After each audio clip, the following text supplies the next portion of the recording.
Welcome to another edition of But what's it that's called? not important That's not important right now. right now. Right now. Right now. Who's on first? Who's on second? No. Who's on first? Who's on second? Who's? You're on third. With all apologies to Bud Abbott and Lou Costello. And if you don't know who those two guys are, well, you are too young for this podcast. John, I didn't know his wife died at 47. His wife, yes. Wow. Listen, if you've ever seen, pardon me, if you've ever seen there was a TV movie based on the lives of Bud Abbott and Lou Costello. It was very badly done, but at the same time, it was a fascinating watch. The TV movie was called Bud and Lou. Harvey Korman played Bud Abbott, and Buddy Hackett played Lou Costello. And in the just like in real life, he had a son.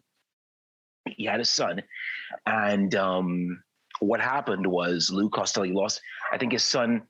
It was an infant, and he lost his baby boy. I think he drowned in the pool or something like that. Not long after he was yes, right. Yes, and that messed him up, as it would any parent. Because if you're in a situation like that and that happened to your kid, I mean, I know you'd have lost it. So yeah. And the thing about it is, not long after he lost his son, they had to do a show, and he wasn't up to it. But it was Abbott who convinced him to go ahead and do the show, and I think it was one of the best performances he ever gave. And and Bud Abbott told the audience what had happened to Lou in terms of his misfortune and everything. So no, but I mean, when you really look at it, most comedians in life, they go through a lot of some crazy crap, a lot of misfortunes, a lot of setbacks, and I think that would probably explain why they have such a sharp, such a keen sense of humor, because they've been through a lot. Some of the finest comics have been through a lot of they've experienced a lot of tragic circumstances. I mean, I think a perfect example, a contemporary example of that, is the current president of Ukraine, Volodymyr Zelensky. This is a guy who started out as a comedian, a voice actor, and a dancer, and he, and they elected him. They elected a comedian, and the world just sat back and said, "What? Why would you elect a comedian? Why would you? This man knows absolutely nothing about politics. He's a TV star. He knows nothing."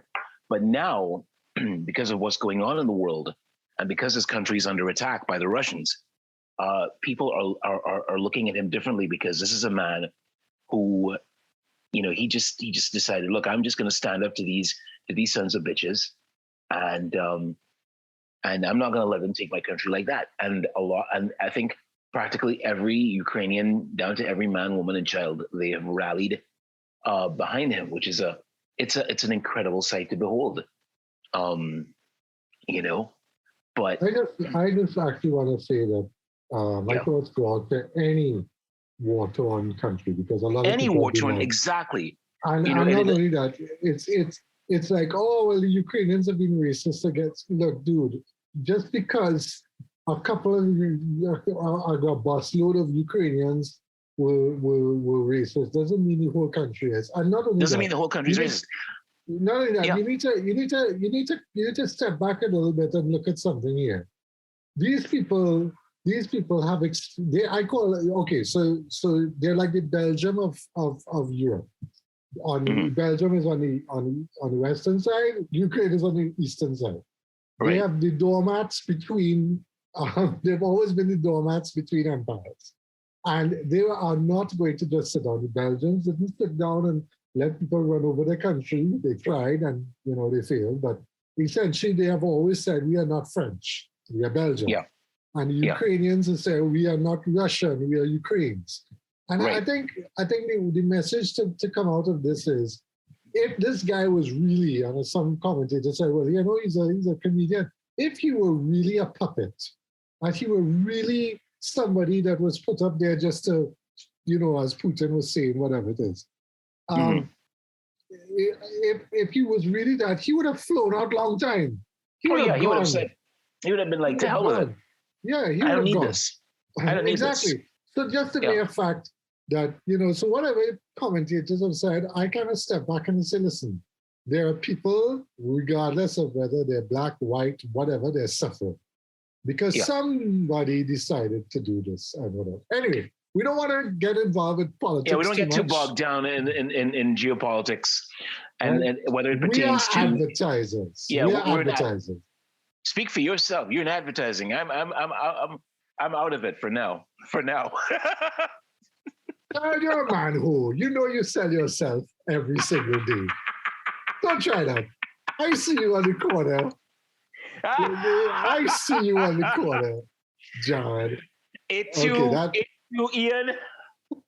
Yeah, I do it from my web. I do it from my webcam. Oh my God, Ian Reid. It's you. Speaking of Ukrainian people. Speaking of Ukrainian. And Russians. Anyway, all the Russian porn stars have come out against Putin. Huh? They have. First, because porn have removed all Russian content. You know that, right? Oh dear. Yeah. Oh my goodness. Yeah. Wow. Well, at least they said they would. I haven't personally verified that, but I mean, I could try. That would be fun. But I mean, I know it'd be fun for you.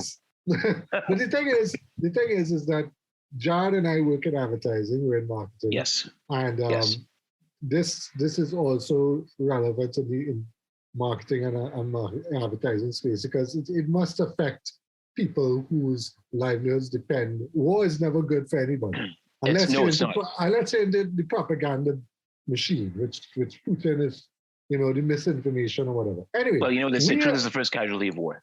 Mm-hmm. That's right. So we're here to talk actually about the Carnival. Now, we were supposed to have this show yesterday. We were supposed to record this yesterday. And Jared's Green Network had what do we call it? It was dodgy. It was dodgy. It shit the bed. So we have to do this now on a Thursday, which is not too bad, you know. No. But it gave me a chance to bring some guys in. So we are actually going to be bringing in Quincy Ross and Anthony Burney, who we've had before. Quincy's a freelance writer and general. Man. He calls himself a communicator, so we're glad to have Quincy back. And we have Anthony, who used to be the creative director at Ogilvy and a bunch of other places. He is now freelancing on his own, and he's doing pretty much the same thing that I'm doing and Jar's doing. He's kind of selling his body onto the creative space. That's my creative talents, not my body. My body. You make your body. If I were selling my body, I make my body pretty.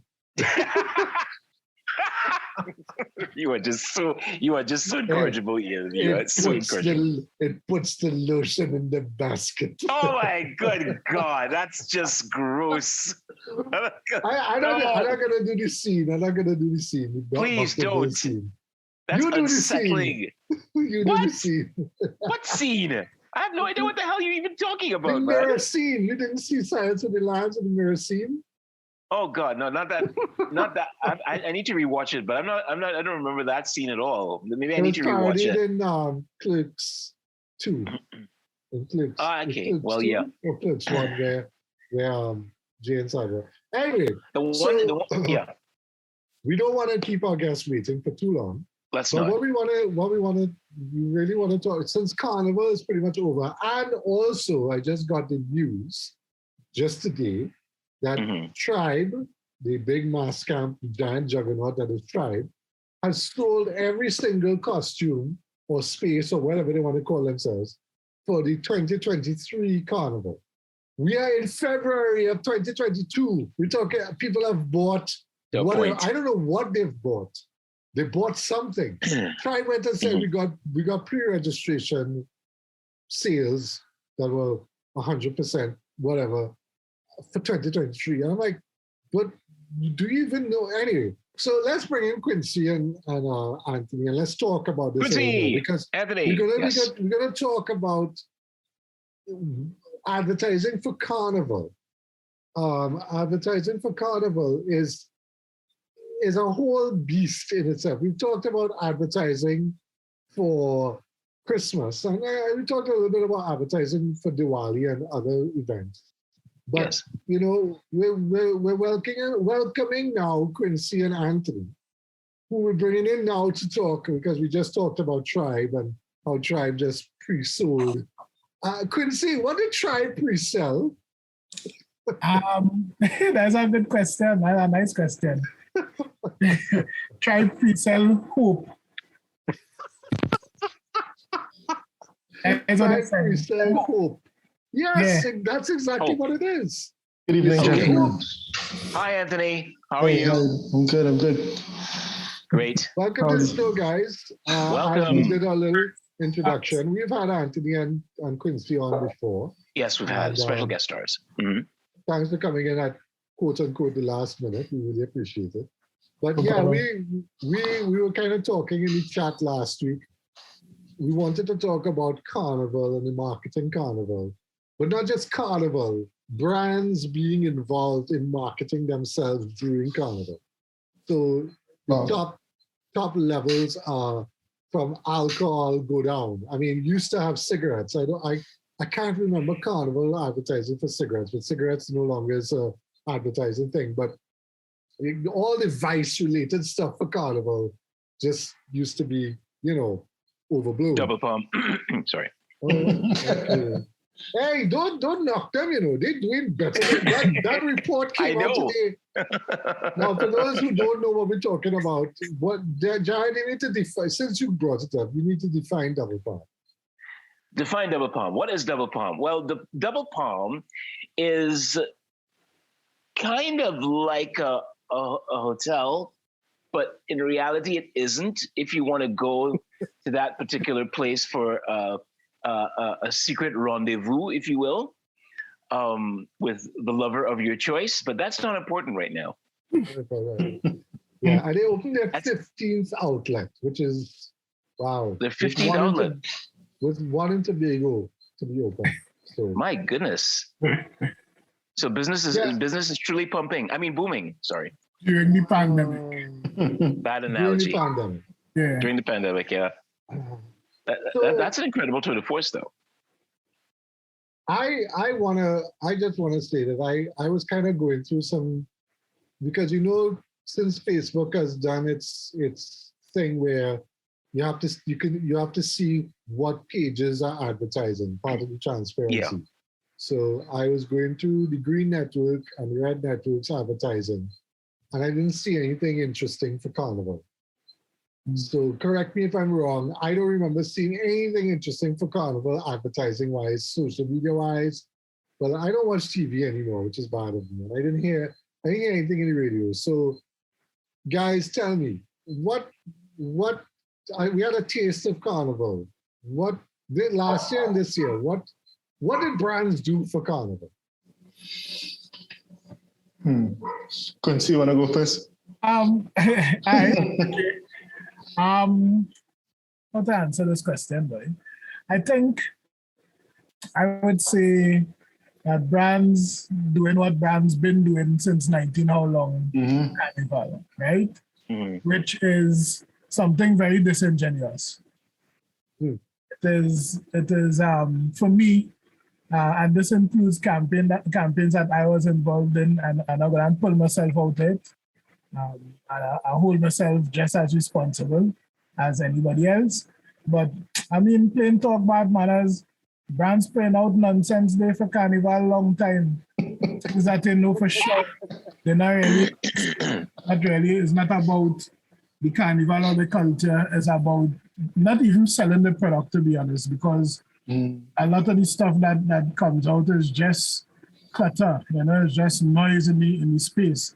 There's a whole set of irrelevant, reaching, corny ass kind of totish advertising that we're doing right through year after year, you know? And I would really like to know which was the first agency or outlet that convinced people that it's a good move to start doing like what they call seasonal things, you know, cultural things within within the workspace now. So for example, you might go into a bank or something and have a man playing a steel pan, you know what I mean?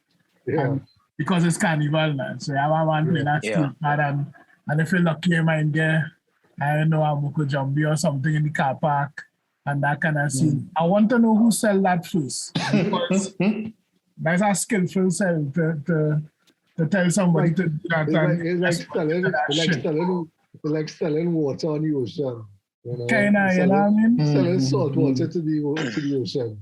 It also brings no value because, I mean, personally, and I could see it. I was trying to take myself out of it and look at it from an empathetic perspective.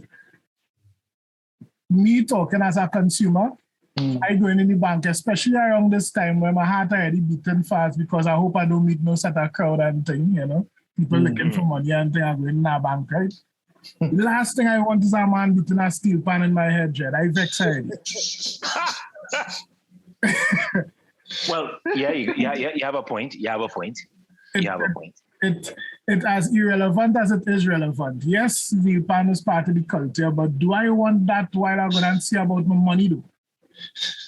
You know, I kind of stressing about, well, as a creative in this time, if you're not concerned about your paper, then at a business and how a business rather than thing, then good for you. But around this time, I'm really concerned about that. And the last thing I need is for the woman on the bass to be playing on that story. You're lucky if it's a woman on the bass here. Yeah, exactly. Exactly. So let me say this. The way I look at it is, there was let's start by saying we live in a space where, and I had to explain this to Jamaican one time, why they asked me about Carnival and what the experience was like and what was the difference and whether, you know, Jamaican Carnival could be better than Trinidad Carnival. And I said to him, you know, the problem is in Jamaica, Carnival is an event. In Trinidad, Carnival is a period. Yeah. It's a time of year. And so you don't have to sell me Carnival during Carnival time as a Trini. You know, I live it. If somebody come outside my house on July morning and beat a biscuit tin, like outside we wine and we drinking. I don't need anybody to tell me it's Carnival time. And I think the approach from advertising agencies in particular, not so much events and promoters, they do it differently. And in my opinion, much more effectively. Agreed. Yeah, advertising agencies, they try to adopt something that they fully don't understand. And it always misses that grassroots type of reality when it comes to Carnival talking to a Trini. If you're talking to a foreigner, fine.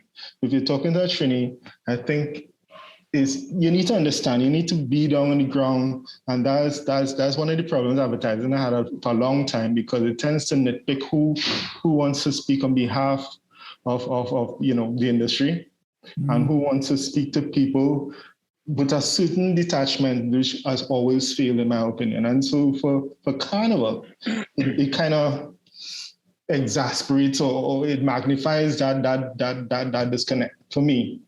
And I just want to talk a little bit more about the promoters, because promotion in Trinidad, and this is a little bit outside of Carnival also, promotion in Trinidad from back in the 90s when I was partying, early 90s, as a youngster, 18 years, 19, 20 years old. I was fascinated by the ability of promoters to be so effective in niche marketing in a time where you had no digital. You didn't even have cell phones back in those days. No, we didn't. And these people was able to create brands and create an experience for those brands, or brand experience, and created ambassadors within that space as well. And it was very, very effective in terms of niche marketing. And then you find I find the band leaders kind of took a page out of that and started directly promoting to the people they wanted in their bands. And so you'd find bands with different markets attached to it, or different demographics attached to it. All of this is saying that advertising had very little, advertising industry had very, very little to do in all of that, and still continues to have very little to do with that. I think we have to, well, first of all, you have to define what Carnival is, which is a bigger discussion than an hour or whatever, hour and a half that we have here. Mm. But essentially, there are two types of Carnival that have developed. There is and I like to say, you could correct me if I'm wrong. I mean, I'm not a hardcore Carnival person. I never really was. But I do know that in some way in the zeitgeist of the culture, there's pretty mass and then there's other. And that has developed over time where we've seen where the money is. The money is in the feathers and beads and all that. Well, that's fine. You want to make your money there, that's fine. But we have the other things, which is the Sailor Mass and all these other rich cultural things that are, as Quincy said, is grassroots. And as you said, it's grassroots. That's 40 people, 20 people, everybody wants to experience that. Last year during the pandemic, my neighbor was so hot up because every year he plays a Sailor Mass, every year. And he went out with his wife in the car. The wife was driving with speakers on full blast, and he drove around the neighborhood doing Sailor Mass. And we thought that was a great thing. And that, to me, that is Carnival. That is Carnival, right? Yep. So what I wanted to say after we say that is that when brands get involved at that level, it can only be disingenuous because they're coming from a position of where we want to package this and print it up and sell it over. And you can't really do that, But moving forward from that is that when you get involved in any kind of culturally significant stuff, you end up like a Johnny-come-lately.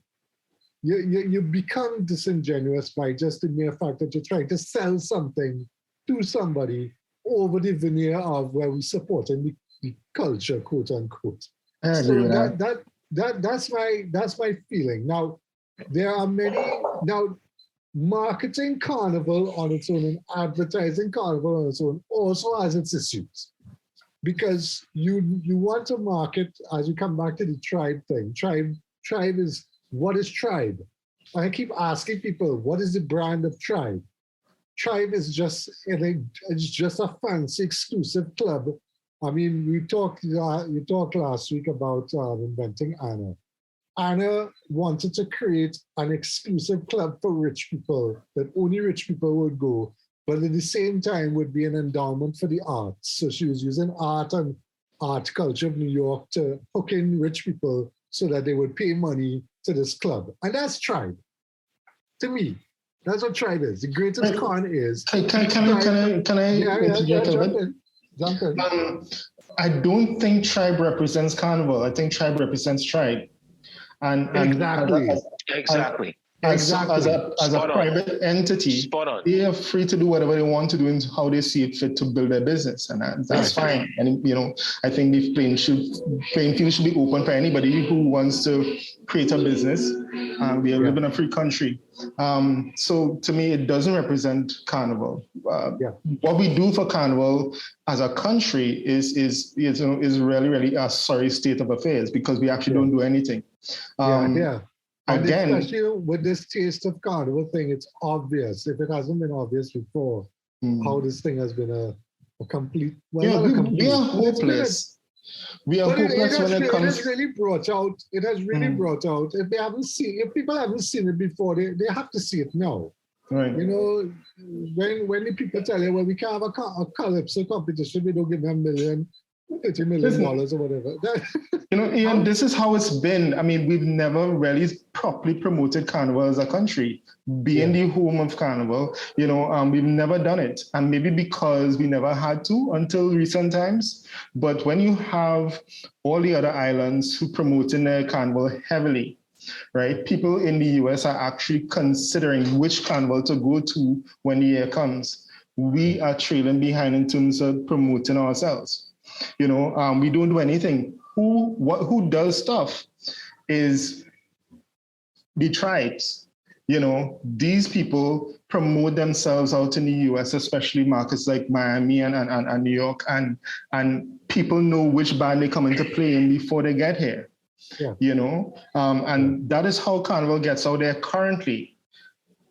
But even in you talk about it, whichever state, whether it be Texas, Florida, now California, New York, you name it. It is the private entities, the promoters are doing that. The government has very, very little involvement in that at all. But yes, you wanted to say something? I was just about to say that it's all well and good for Tribe to look after their bottom line and to look after their clientele, and no one's disputing that. Like you said, it's a free country. And to a certain degree, we are kind of wedded to that concept of free enterprise, however limited it is.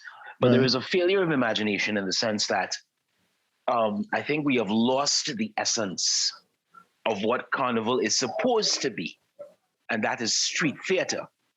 Yes, you could have the pretty mass. I love pretty mass, by the way. I love to see women on a Carnival Tuesday with the bikinis and beads, and they're showing their ample, assets and things like that. For me, that I get a kick out of that. Carnival is woman. Yeah, Carnival is woman, exactly. But by the same token, it is not truly the inclusive festival that we wanted it to be. And this is not from a marketing. I'm not saying this from a marketing perspective, but more from a social perspective. And somehow there's probably a connection there. If there is, I'll try to get at it as best as I can. But big time, Gerard. I think big time. The thing is, that is where the conversation had to start. It had to start as a social conversation, because the only way to define what it is to have that conversation, and then you'll know how to probably proceed to sell it. Yes, this is what I'm saying. Because I could remember a time when you had now I'm an old guy, so I can remember the days back in the 80s when you had bands like, oh gosh, you had your Wayne Barclays, you had your Edmund Hart. You want to go to see Edmund Hart band, and you know what you're in for. You're going to see the pretty women. You know what you're going to see. You know what to expect from a Wayne Barclay band. You know what to expect from a Minshall band. You know you get. The thing about it is, though, on a Carnival Monday, and this is something that is so non-existent in this day and age. And if I'm wrong, correct me, please. But I can recall a time when you could have on any given Carnival Monday back in the 80s, 10,000 strong. And I'm not being this is no hyperbole. This is real. Borokeets. You had about, say, 5 to 10,000, between 5 and 10,000 souls as one, just out there and just having a hell of a time, not giving a damn about costume, about decorum, or anything. They just did to have the fun. And the thing about it is, you could have seen a government minister or two having fun in Borokeets. There was an education minister. He's long since passed away.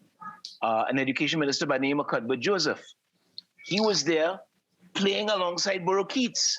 You are not going to have a grassroots band in 2022 or 2023. You're not going to have a grassroots band and expect to see someone from a cabinet minister. That it's not going to happen. It's not going to happen. I appreciate what you're saying, and I understand, and I wish it was so. But we're talking in the context of advertising and marketing, right? Right. So your environment is changing. Your environment, and I say environment. I mean, everything is changing, and so the same way where what's his name? The owner of Tribe and all the other Tribist bands. I have a story about Dean Akin, but anyway, that's right. So he's adapting and he's innovating and he's growing, whether you like it or not. And the people who want to see this type of thing, it's only going to happen through somebody saying, you know what, this is the experience I want to create, or this is the experience I want to recreate, and do so effectively, and do the research, do the groundwork, and make it happen. That is the only way it's going to happen. It's not going to happen by way of, a social agreement that, we need to go back to those good old days, because too much has changed. And so people who interested, like for me, for instance, I am a hardcore Juve person. And my next Juve is not going to be with a big label band. It's going to be me and 6 friends going and do some Blue Devils on the road.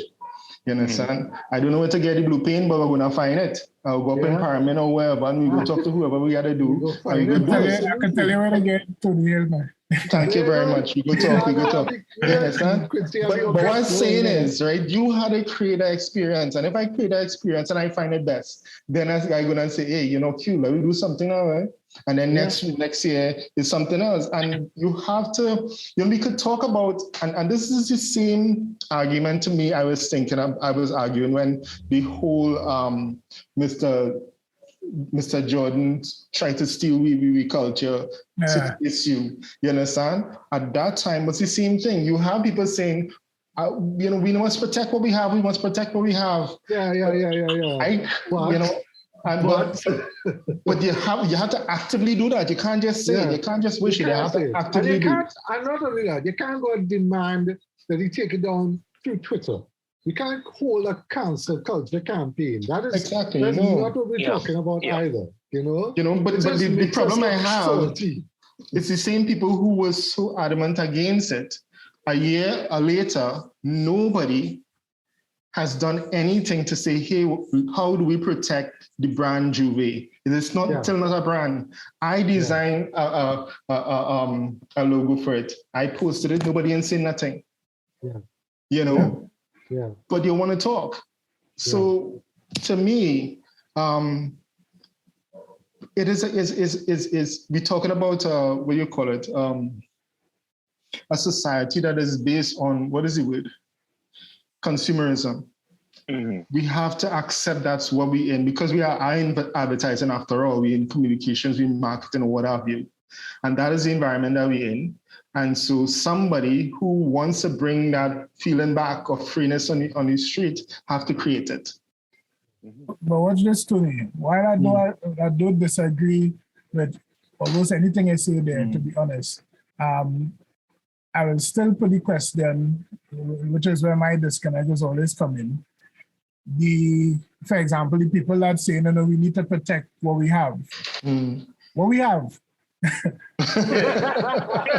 I mean, that is the question. And I think if we continue going along trying to, build something for something that we don't even understand, like we ain't close to understanding it. From my perspective, I don't think at least recognize that this is what it is now.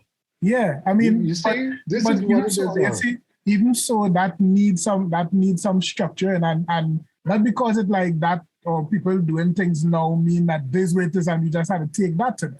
Have a lot of things that can happen, but the thing is, you see, persistence without insight will lead to the same outcome. Right. That is a standard thing that will happen all the time. If we keep pushing and taking and agitating and think to try and get something for something that we know nothing about, it's not going to work out, right? So the first thing that we have to do, and this is true even from our advertising, our communications, our marketing perspective, we have to understand what it is we have. And understanding what we have going to take some time, right?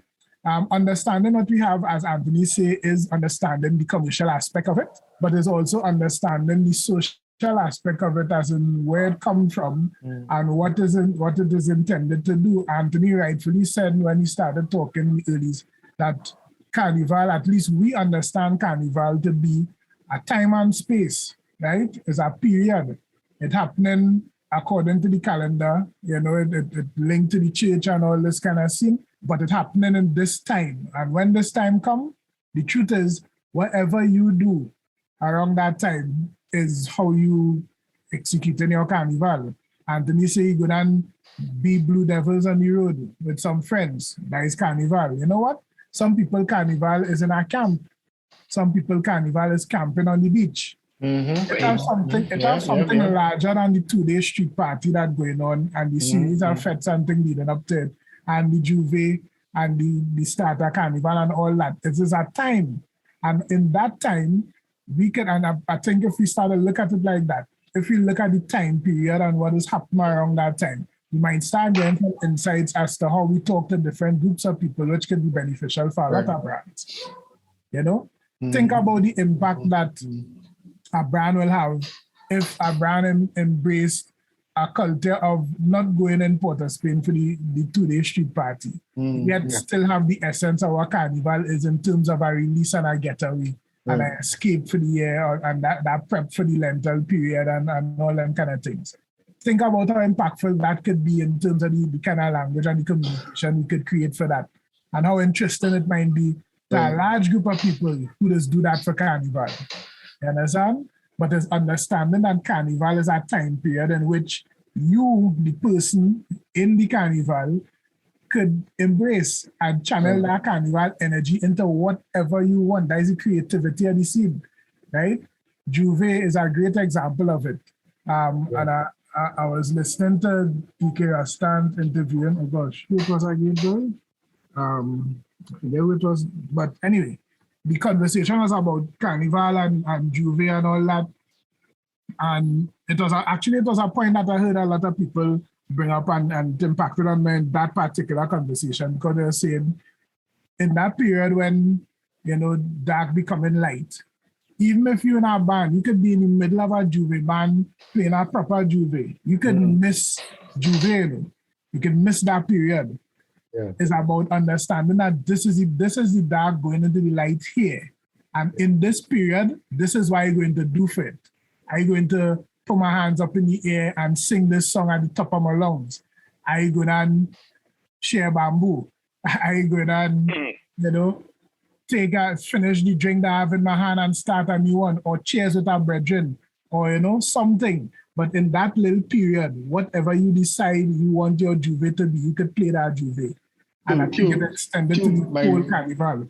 To my very good friend, DJ Danny, relayed to me that at that time of day, she, a couple of times, I don't know if it has happened all the time, that she would sit on the side of the savannah and cry because of the euphoria. Yes. Yeah. She get it. Yeah. I mean, there was a period of time in my life where Carnival to me was exactly that. It's released. It is. You have so much stress. You take this as the opportunity. And this is why I was concerned last year when we had the Carnival. I said the outlet will come out in other ways. You know what I'm saying? But Trinidadians have a high level of BS, right? So they lived it for 2021. In 2022, they got a little taste of it, and they kind of went crazy because there were a lot of Juve things. I mean, the very idea of Juve to go against the legal establishment is, in essence, Carnival, because Carnival is rooted in that kind of thing. That's a good point. Yeah. Separate and apart from the conversation is that this is why we come back to tribes selling out this year as opposed to next year, because people just want to will this thing to happen next year. They're willing it to happen. It's like, if I put this out into the universe, because it is so ingrained in us that this is the pressure cooker release. But Ian, I agree with you. But I want to say that I also think that we should, if we want to will it into being, we should. But what has been missing for me so far, and I think this conversation and the fact that they pointed out this Carnival and last Carnival and what is happening or what didn't happen, is a kind of opening in my mind that there needs to be a real conversation about how we, and this is what Quincy's saying also, in terms of understanding what we have first. And then how do we package it? How do we say, okay, how do we define what we have in a way that is consumable, easily communicated to people that, you know, we are what we are and we have what we have in a very definitive way. And that's the problem, because nobody's taking the you know, the authorities at B are not going to do it. We know that. And so the unfortunate part is, Jared, is that the private entities are going to take the first step, and they will do it from a very selfish point of view. So if that happens, if you have the private entities, so when the private entities take over, you run the risk of Carnival no longer being a festival for the people, but more like a festival for the elite. Well, it has been like that for a long time. It's been like, but this and exactly. So it's going to become even more entrenched in that you know, if say somebody from the street wants to participate, and you can't participate in the mass the way you want to participate in the mass, even though you like the mass, but you still there's that barrier, there's that divide that you can't cross. I mean, let me show you the spoke. When the when Gypsy had his free Carnival band, nobody went. Nope. This is true, and this is true. Maybe it's because they had other things to think about. Maybe it's because we are elitists, Jared. We are elitists. Well, if we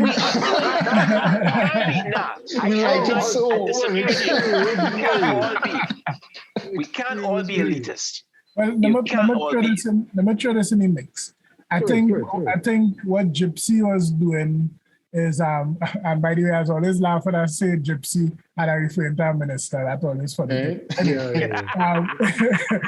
What he was doing, I think, had good intent, right? But that might not be the way, simply because they can't try to package what people already have a link with to what the tribes doing and the island people and all that. They can't bring that concept within that same kind of format. It had to be something different. Right? So doing it that way will put it to compete with other things that I could do of that within that kind of experience. And if you do that, anybody will say, you know what, I'm going where my friends are, or I'm going to what I'm accustomed to. And all this, it had a lot of things riding against it. But and I mean, sorry, Quincy, I don't mean to interrupt, but there's also the something that we haven't touched on, which is Camboulet. Camboulet always pulls in a good audience, a good crowd. That is a good example of a cultural entity taking ownership of something and making sure that it happens continually over and over and over. Yep. You know, I think that's Norvan's dad. Yeah, he is a big that is his thing. He has taken that and he's owned that. Exactly, for a long time. He's won awards for that, you know. So you need individuals, and it's kind of hard to look at the entire society and say, hey, why are we not doing this? You need, you know, somebody who's going to have a vested interest and have some sort of a benefit from it, whether it's, you know, feel good about themselves, they're ultra patriotic, or they want to make money, or what it is. You know, it's kind of difficult to say, why is there no more Minchell, you know, Callaloo company, and why there's no, I you know, I was part of them things. And it's sad to see how it changed, but that's not the only thing that changed. What stood out to me real bad, I mean, like very clearly, is one year Quincy and I and Bowie and some other folks were sitting down between bands on a Carnival Monday or Tuesday up on the avenue, high up on the avenue. Remember that time? On that street there. Right. So we chilling there between bands, and the place is a ghost town. But I remember growing up as a teenager, and I remember going from Port of Spain, from City Gate, walk all the way up Frederick Street, walk up by the Greens, walk up to Sinclair, walk through, you know, walk all the way up to St. James, and there was always a party somewhere. There's a DJ playing, there's music playing, there's corn soup people along the side of the road, there's beers you could buy, there's different spots to go online, you know, Chinese laundry was by the Oval. All of that was happening during our Carnival time. that is non-existent anymore. They do exist. So, you know, a lot has changed in the Carnival, besides technology, besides international connectivity, besides, you know, consumerism, all these things. The format of what the exclusive bands created was an exclusive experience where it excluded a lot of grassroots people who would come and sell their corn and sell their doubles and sell their drinks and play their music. And to me, half a carnival disappeared with that. Half of it. Because until I was like about maybe late 20s, somewhere around there, when I started playing what we call pretty mass. Back then, I ain't playing no mass. We just go and party. Yeah, my carnival was in the nighttime. You understand? Monday last up, Tuesday, Monday night, Sunday night. You understand? Friday night down in Port of Spain. So a lot has changed, and if we're gonna try and bring it back, it's gonna take individual effort. I don't think it's gonna take. I don't think unless I don't know. I really don't have answers, but that's what. You see, what I wanted to. Yeah, go ahead, Chris. Go ahead. It definitely will be individual effort, and I support what you're saying there 100% in terms of that transition, and I see it happening, right? Two things. One, I was one of the people that used to talk about it happening, saying that it happening. You would know that, Anthony, saying that this what we doing is nonsense, and we heading down a path where we would have lost this thing. And, you know, at the time, people saying, well, here's a hater and here's this and that, things change and rock with it. And imagine somebody having the goal to put to me that I don't like lime and thing. Like, I struggle to find the individual that could lie with me. I struggle. As a 48 hours lime and thing. So, like, the last time that I did something significant in Carnival, right, was, and significant as an individual, was me and a couple of partners put up and we set up a bar on Chagrit Road, right? I think Tony had passed by that bar, man. I believe so. Yeah.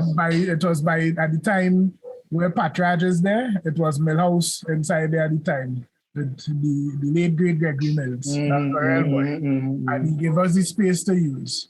And we set up a nice bar there. Dari bring down all the equipment and we had sound system, we blasting music. We run about 24 hours right through, had shifts. So pumping music right through non-stop from Carnival Friday, right? Wow. And people was coming and jibbing out by the spot. People make it a place to come and meet. Muddy Angels, Juve start, end up there.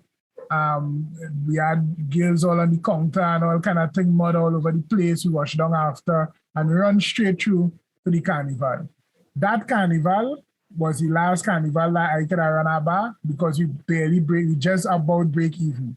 Just enough for everybody to get a little 200, 300 or something. Yeah. Say that we come out and we do something, but we pay back for the drinks and we spend it tonight. At that point, it was not profitable anymore to come out and make money from bars. That was it. All the all-inclusives clean up that road.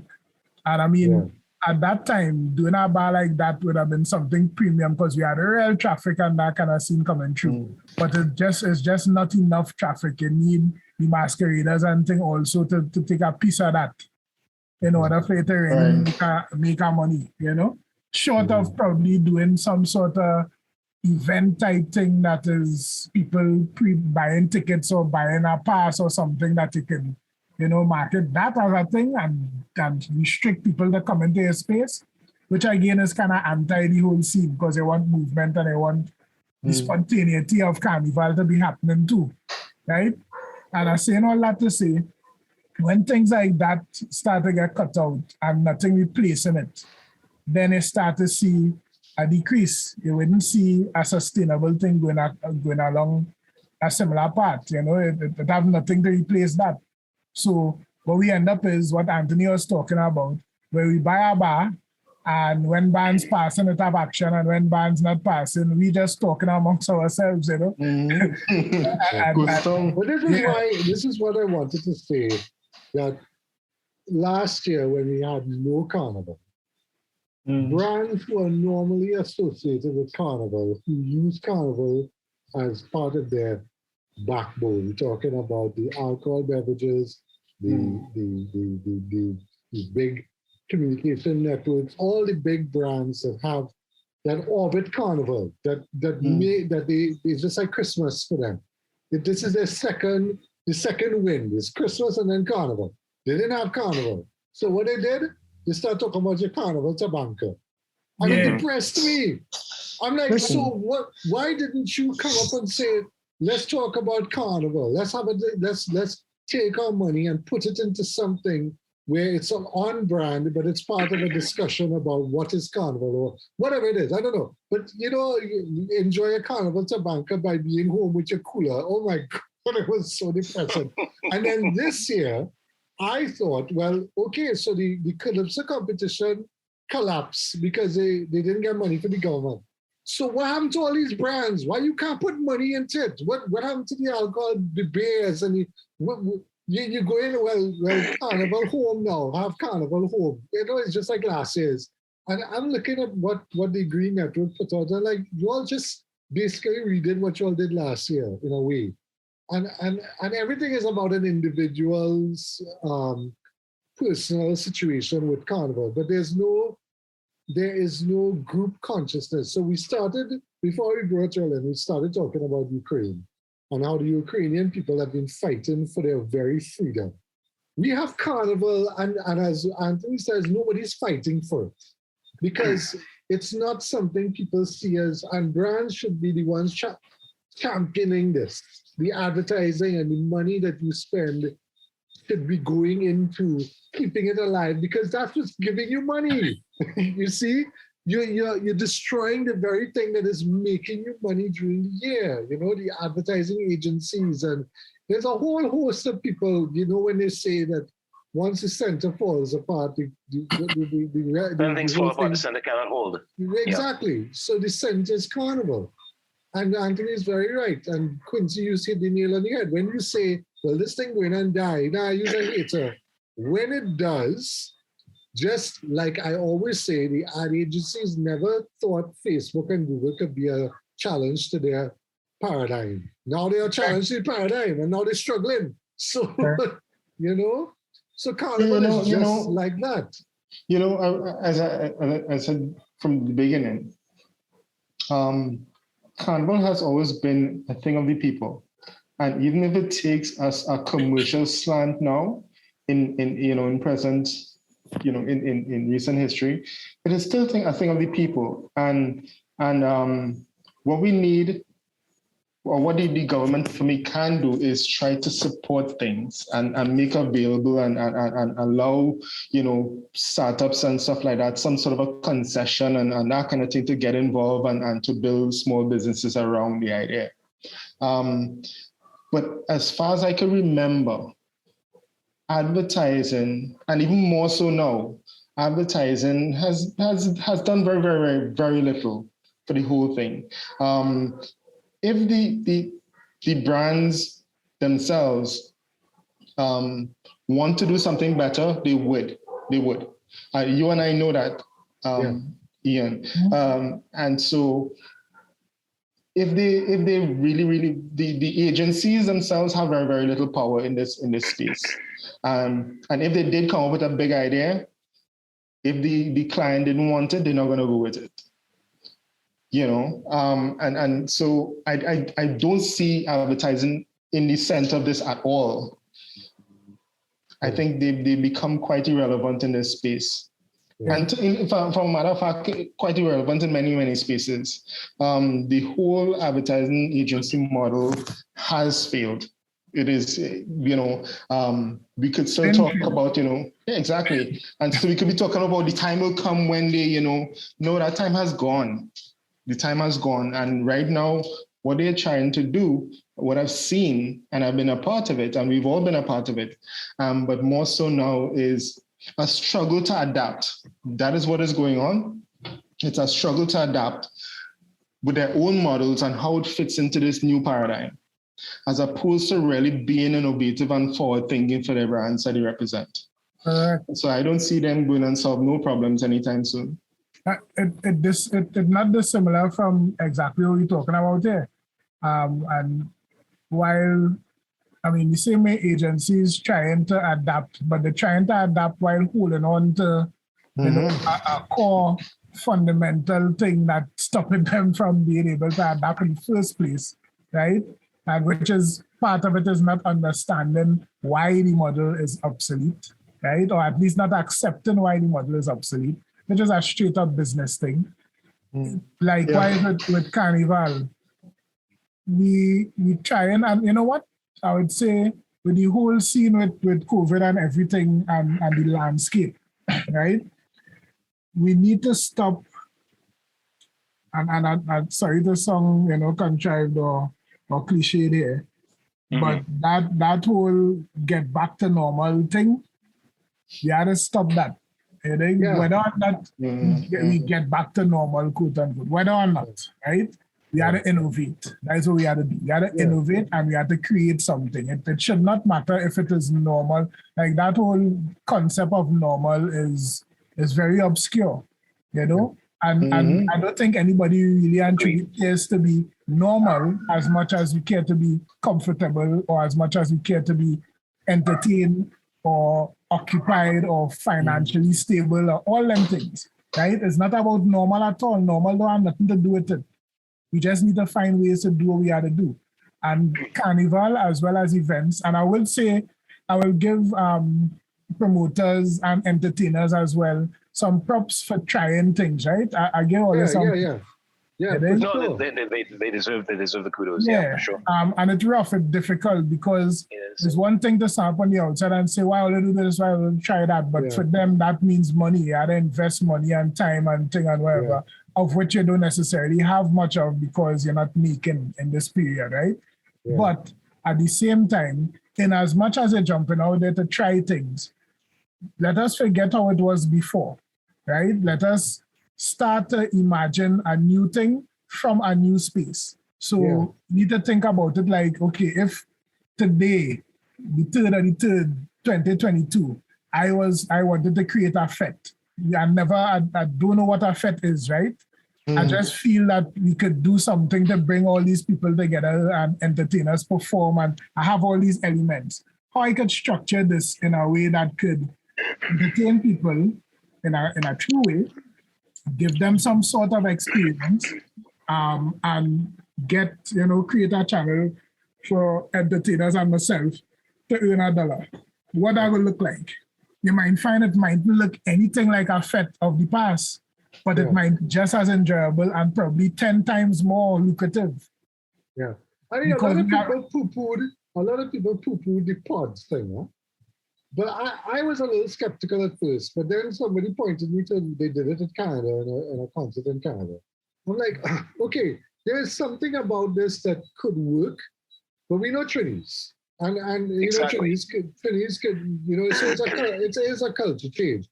But there's nothing to say that this can't be the way that we could move forward with this. This could be something that you could build on. Don't just throw it out the window and say, nah, I threw it out the window. I was letting the talk run on that time. Yeah, that but why? But why? Oh, tell me why. Okay, let me tell you why he will tell you why he think he waiting. For instance, I don't want no halfway Carnival. Right. Okay. It is to stay home in my house, right? And read a book. I don't want no halfway Carnival. When I go out there, I want, as how Carnival supposed to be, free, you understand? Reckless abandonment. Let me do what I want to do. Leave me alone. That is what Carnival is supposed to be. I not going in no cage, partner. I ain't going in no fighting ring. I don't want it. So for me, I just blank it out and say that don't even exist. However, if you think about Carnival, about how we do it, and as you see in the videos, pods went out the door.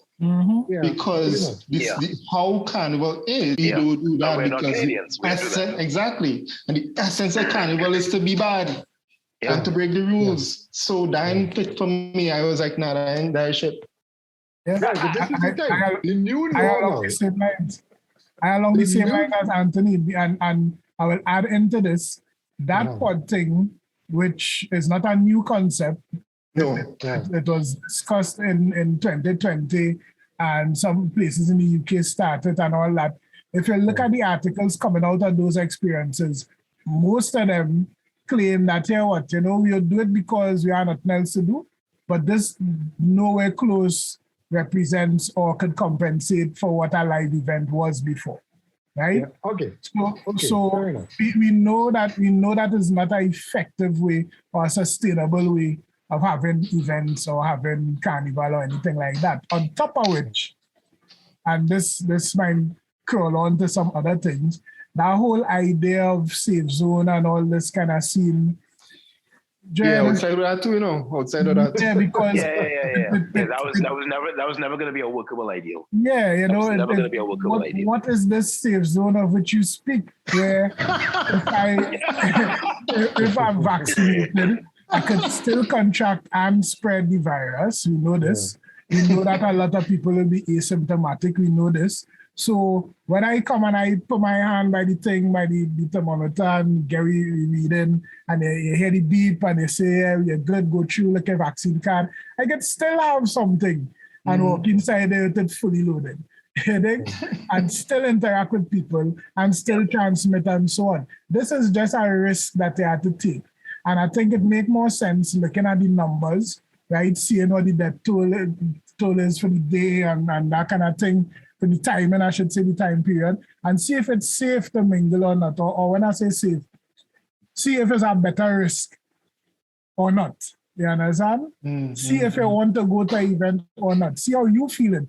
I think that pod scene don't really take away from the fact that you still have to do this. So to me, that means that there's any restrictions there that not amounting to any superior state security or safety for the patrons. That is why I thought in the earlies that was making sense. And then considering you have other things to see about, to take care of within this space, for the people who creating these things, you want to create opportunities for all the creatives and all that tribe you talk about, then that might not be the best spend for that money. What about looking at digital channels? What about pushing the concept of exactly what's going on now, people having the individual things, but let us support it by creating in our online space the entertainment or the music that you need to have your own event, have your own session, have your own carnival in your backyard or however you want to do it. Rent a beach house, you and 13 partners do a thing. Exactly. Whatever. I like what Irvin Alves did. He had a concert and he broadcasted 3 different locations. That was interesting. I kind of liken how Songforge handling their stories too. You have the live event, but they make it available for streaming via e-ticket. That seemed to be a sustainable type model. Things like that though, I feel at a point it was going forward when we had, I think that is in 2021, we had a whole set of virtual events globally. Sunsplash do a virtual thing. And a number of New York music festivals do a virtual thing. Urfan do his thing. Kes do a thing, I thought that was preparing the foundation for making the platform secure, right? Like make the platform, work out the kinks in streaming stuff, all the kinks in terms of selling e-tickets, all them kind of things.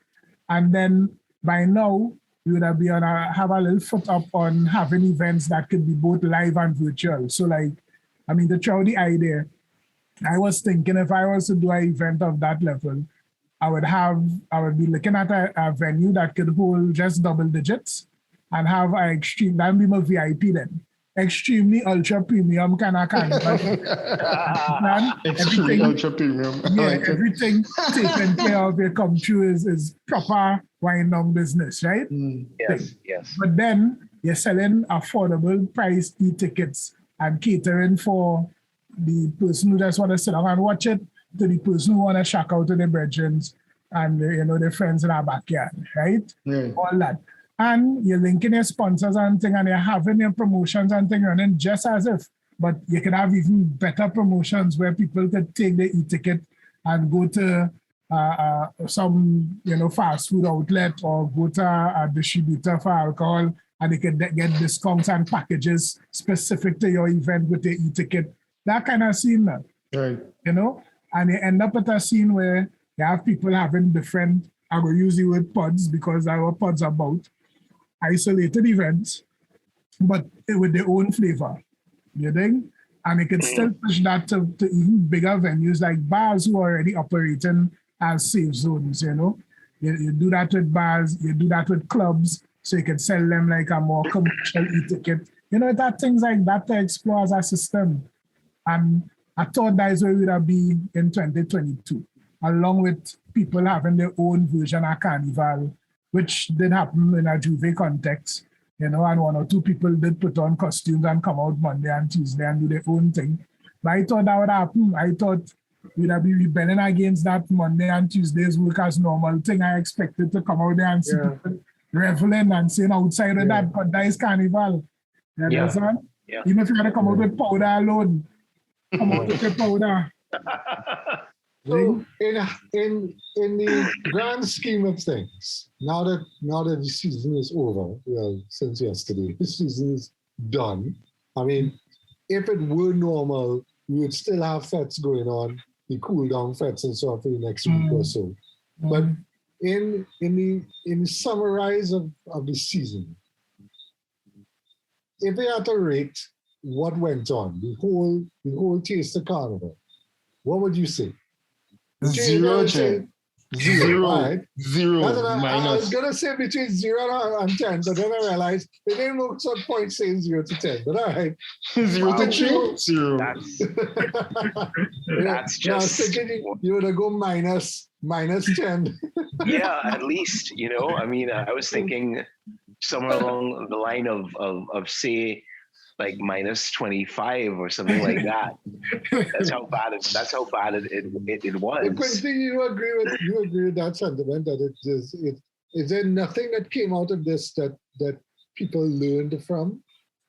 You know what? I might be getting real soft in my old age, but I think this 2022 was a part 2 of 2021, but a more insightful look at the negatives, the ills. Directly for Taste of Carnival, on the same scale as everybody else, really minus with that. But overall, I think I appreciate the fact that I appreciate the opportunity to get to look critically at what is wrong. I think any scenario that you come out learning from or being inspired by is good. It didn't happen the way that I expected it to happen, or it didn't happen the way that I wanted to happen, Carnival that is. But I had the time to evaluate it, and at least I could say some things. And I hope that promoters looking on, that is the only part. I can't say what everybody see, but I'm hopeful that promoters, entertainers, everybody in the space get to see what we're missing, and hopefully we could start patching things together. And I don't even think it's about in 2023 we'll have a better one or anything like that. I'm not that hopeful, but I think at least we could start building things up for a Carnival to come, hopefully. I think overall, and it's not just Carnival, it is business-wise. I think it was good that the government was kind of wanted, I think they really, really wanted, for various political reasons, of course, but I think they knew that the industry was hurting and they wanted to try to not give a handout. They said, all right, let's try to kind of keep the industry going a little bit and put it on life support. It's basically put it on life support. But I don't think it did what it was supposed to do. I think it just brought into focus where all the problems lie. And that's for obviously a bigger discussion and so on. But what I want to say is that it has brought into stark focus overall everything about going back to normal. You see this going back to normal thing? I have issues with people saying that. When a company tells me, like a man told me the other day, and this is last year, he told me the other day, he told me in an interview, You say, well, I have a big office here with all this equipment, I spend millions of dollars building this thing. I want you to come and work here. I'm like, yeah, but we have COVID, we have things going on. He's like, nah, that finishes next month. That we going, I want you to come back. So we have all these people who have invested in spaces and places and paying rent and have done things. And they expect the government to just say, all right, all restrictions removed, everybody could go back to normal. And that's where that is what everybody's waiting on. And I don't know if they haven't smelled the coffee yet. But I don't know. Nobody knows. When you come back to a game, what the reason of Tribe selling out? What you're selling out? I still don't know, because if you tell me next year or somewhere in November we have a new variant come out, everybody got to go back into some kind of another kind of lockdown. What are you going to do? You're going to give back people their money? I don't know. But no, yeah, it's just overall. So why would anybody want to go? I mean, I advocated for work from home and remote working and things long before COVID ever hit. Yeah. So I've been doing that and saying that is just more efficient. It has nothing to do with getting sick. It's just plain old more efficient.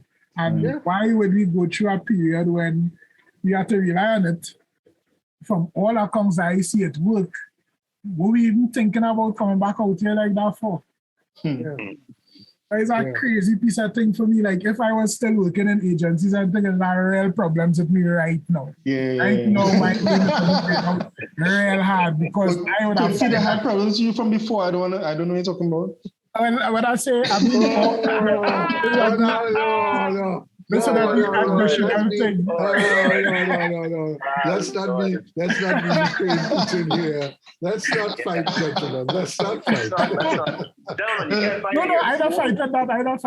That is with the greatest of respect. That is true. I went out badge with pride, Make a joke. All right. Let me just say one more thing. Before I sign off. Yeah. What I do hope, though, coming in the future, because there's a market for carnivals around the world. Right? I've experienced Jamaica Carnival twice, and it's something to be concerned about in terms of competing for dollars against Trinidad and Tobago. And they're doing the things that we should be doing. As for instance, that one year I was there, they pretty much hired Marshall to come and hang out, not to perform, just to be there. So things like this, I mean, it might seem small, but it's a big the state of mind, to do that as a government, and to understand the value of these things. True. We are not doing it. And the time will come when we will wake up and say, shit, we're 5 years behind. Because the quality of Jamaican Carnival far surpasses. When I say the experience as an individual, it's not grand, it's not no way close to the size that we have, right? But the experience one could have, it is of really, really high quality, and we have to be concerned about that. So if we as a nation, and this is where the government comes in, because they're responsible for promoting the country outside of the country, internationally, they need to, if somebody hears this, that they need to be more concerned with promoting what we have as Carnival. True. Agreed. Yeah, that's true. Agreed. And like I said, I always come back to private versus public. I think I have always advocated that I really don't want to see taxpayers' dollars propping up something that is inherently unsustainable. So because you're just taking money and burning. If you're going to do that, well then do something else. Like we have roads in a deplorable state. We have serious issues overall. I think Taste of Carnival has proved that we just took money and burned it a little bit. But coming back to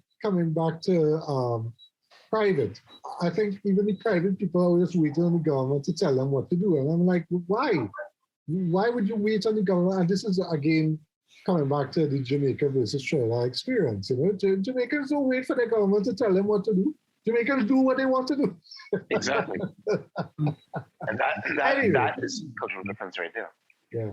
All right. So let's define. Let's give a little definition for what we're talking about here, Jared. I mean, can we define Carnival, or has that been done? What are we defining? Are we defining? What are we defining? What's the definition? Are we defining waste? Waste, the taste of waste. That rhymes. Taste of waste. Oh my God! What is Carnival? No, okay. What is Carnival? Carnival can mean so many things to so many people, especially us as Trinbagonians. But Carnival is essentially, as I said earlier, Carnival is essentially street theater. It is supposed to be a festival in which you have the grassroots thumbing their noses at the elite, having fun, throwing caution to the winds, and not giving a rat's ass what anybody thinks. It's about enjoying yourself. It's about playing yourself. Whether you're a sailor, a fancy sailor, or a wild Indian, whatever it is. That is what it is supposed to be at its core. But if you are aligned with tribe, and if you not into the traditional stuff, I guess that's not important right now. That's not important right now. Thank you, guys. This was actually quite interesting. Very heavy. Lots of things to think about. We hope our listeners. Today is a Monday. We publish this on a Monday. I hope you all have a good week. It is a new week. It is Lent, so behave all yourself. It's supposed to be a time of reflection and thinking about things. The only thing I given up for Lent is Lent, so I ain't know about that one. You're terrible Catholic. You. Horrible Catholic. All right. Thanks, Anthony, and thanks, Quincy, for coming. Thanks, really appreciate it. Thanks, Thank you, guys. We will catch you all later. All right, cool. Have a good evening. All right. Okay. Bye. It's All right.